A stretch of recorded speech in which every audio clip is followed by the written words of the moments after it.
History is haunted by days of incomprehensible horror.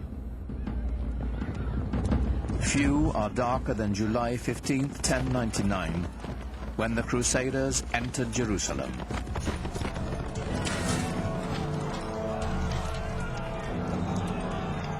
The massacre must have been terrible. The fear,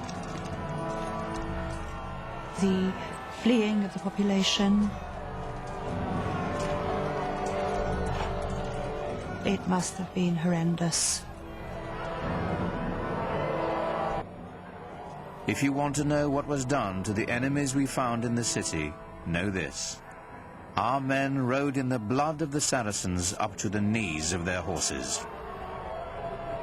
They saw the holy city and they were in a state of exultation.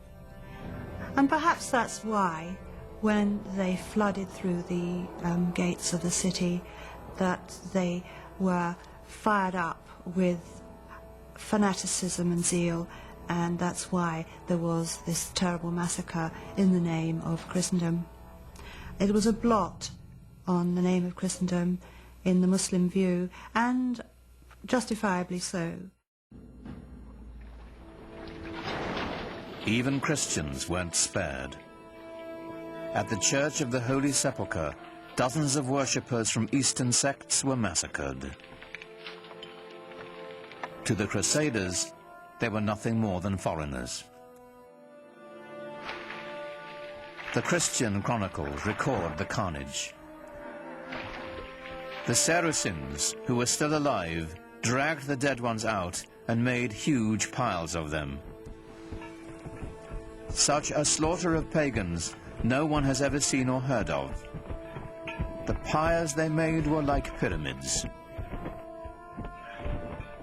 They shocked the Muslim world when they came.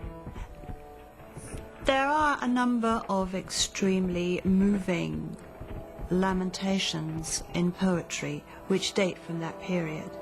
And the Arab poets of the time talk about the feelings of anguish and terror which the Crusaders, or the Franks as they're called in the Arab sources, caused the local people, the old women, the young girls, those who are cloistered away in their houses are trembling with fear.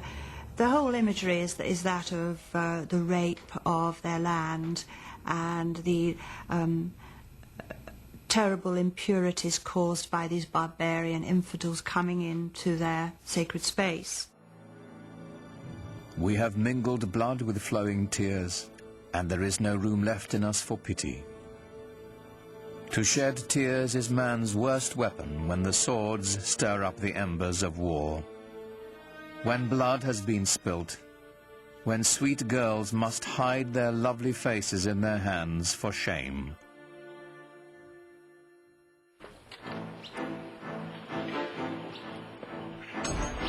The First Crusade was over.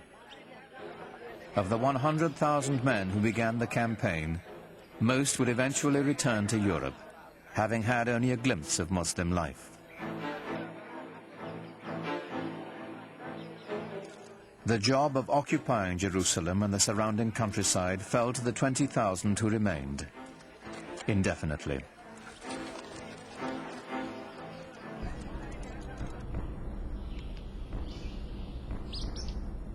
To secure their occupation, the intruders did here what they had done in Europe. They built castles. The Crusaders built the finest castles that the Near East has ever seen, and the proof of that is that they're still there. When everything else may have faded away, the Crusader castles remain a living testimony to their presence. And Crac des Chevaliers in Syria is the Crusader castle over them all.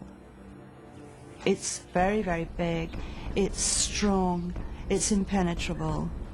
It's a living example of the way that a number of the Crusader castles couldn't be taken by siege.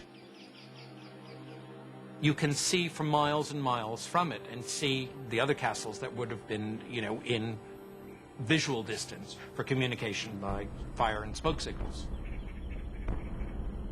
It's got, all the accoutrements of a good medieval castle, with battlements and turrets and places for pouring boiling oil and other liquids down onto the enemy. But inside that castle, what was life really like? It wasn't merriment and festivity. It was constant fear. You had to be on the lookout in case someone was trying to mine the castle or to climb over the walls with scaling ladders. The people outside, the population, the local peasantry, they were not friendly, so you had to watch their movements all the time. It was a terrifying place. The Crusaders made treaties and broke them. They harassed the traders who passed by their castles. As they raided caravans, the Crusaders learned of a luxurious lifestyle unheard of in Europe. Well, materially, the Crusaders were just blown away by what they found in the Middle East, and they took a lot of it back with them. Inlaid metalwork, textiles, silks, things like that they had just never seen in such quantities before. The good life. These things they brought back to Europe, some as souvenirs, and in fact there was a whole industry that developed in the Middle East of providing souvenirs for the Crusaders to take back.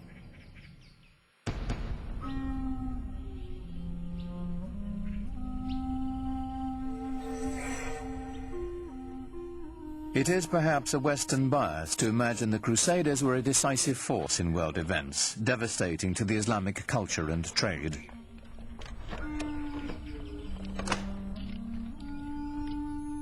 The truth is, while the Knights of the Crusades were bunkering down in their castles, Islam was spreading its influence and flourishing.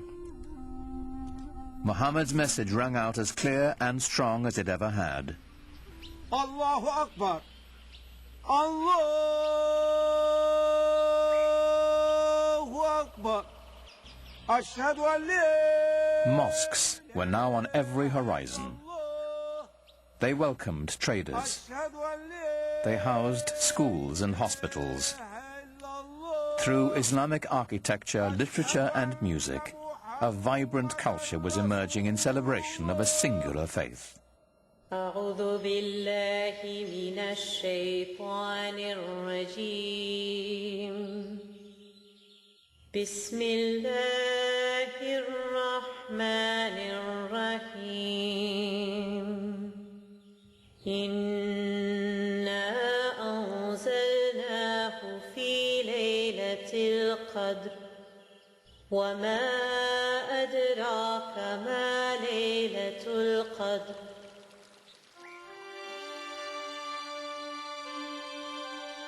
Faith had launched an empire. Culture was now enlightening it.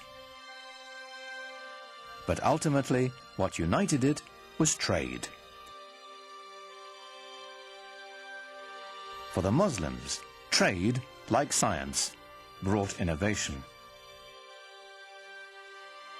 Business was expedited by a revolutionary concept called the sak, a cheque that could be written in Spain and cashed in India. Writing a check assumes that someone's going to honor it and cash it at the other end, and that if you give the money or you have the money in one place, that someone will say, I have access to that somewhere else. So this implies that you have some kind of central bank or central loan organization who's going to be good for the money. So it frees up your ability to travel. It frees up commerce because, again, the money doesn't have to be moved from Samarkand back to Cordova in order to go back the other way the next year, so that you can base it all on trust and faith. And Muslims became some of the greatest merchants of Middle Ages. And the greatest craftsmen as well.